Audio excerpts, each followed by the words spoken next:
അപ്പൊ തലക്ക് പിടിച്ചിരിക്കുന്ന സ്വന്തം കോളേജ് തീർച്ചയായിട്ടും അതെ. ചെറിയ സ്വപ്നമൊന്നുമല്ല, വലിയ സ്വപ്നമാണ്. അതെ അതെ അതെ. അത് ആദ്യം ജോലി കിട്ടിയ സ്ഥലത്ത് ഒരു ചെറിയ പ്രശ്നം ഉണ്ടായപ്പോൾ അതും തുടങ്ങിയതാണ്. അതെ. ശരി, കോളേജ് ഉണ്ടാക്കാൻ പുറപ്പെട്ടത് എന്ത് സംഭവിച്ചു?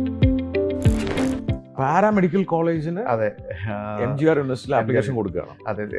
കയ്യിൽ പൈസയും കാര്യങ്ങളൊക്കെ ഉണ്ടോ? സാമ്പത്തികം ഉണ്ടെങ്കിൽ ഞാൻ സ്വന്തമായിട്ടൊരു സ്ഥലം വാങ്ങിച്ച് ഞാനത് ചെയ്തായിരുന്നു. ഭയങ്കര വാക് സാമർത്ഥ്യമുള്ള ഒരാളാട്ടോ. ആ ഹോസ്പിറ്റലിൽ ആളെ പോയി കൺവിൻസ് ചെയ്തു. തീർച്ചയായിട്ടും തമിഴ്നാട്ടുകാരനാണ്. അതെ അതെ. എല്ലാ VC പെട്ടെന്ന് മാറി. എനിക്ക് പുതിയ ഭരണം വന്നു, VC മാറി. ഈ പറയുന്ന പഴയ ഞാൻ ഓൾറെഡി പോയി എല്ലാം ആപ്ലിക്കേഷൻ എല്ലാം കൊടുത്ത VC എല്ലാം ചേഞ്ച് ആയി.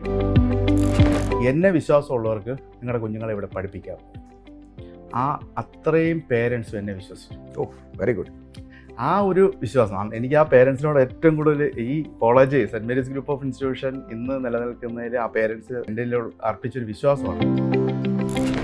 കട്ടിലേക്ക് കിടക്കാൻ തോന്നത്തില്ല, തറയിൽ തന്നെ. കാരണം നാളെ ജയിലിനകത്ത് പോയ തറയിലാണല്ലോ. അപ്പം ജീവിതത്തിൽ നമ്മൾ അത് കാണുകയാണ്. അത് കാരണം എന്താണ് നാളെ സംഭവിക്കുക. കാരണം ഈ അവിടെ ചെന്നൈയിൽ പോയിട്ട് VCയുടെ മുമ്പിൽ നിന്ന് അവരെടുക്കുന്ന ഒരു തീരുമാനമാണ് എൻ്റെ ലൈഫ്. തുലാസിലാണ് ജീവിതം.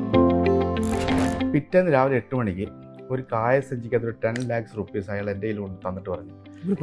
ഒരു പരിചയമില്ല. എന്നെ ആദ്യമായിട്ട് ദൈവത്തിന്റെ രൂപത്തിൽ 1 മാസത്തിനുള്ളിൽ ഹോസ്പിറ്റലും പണിയണം, ഈ പറയുന്ന കോളേജും പണിയണം.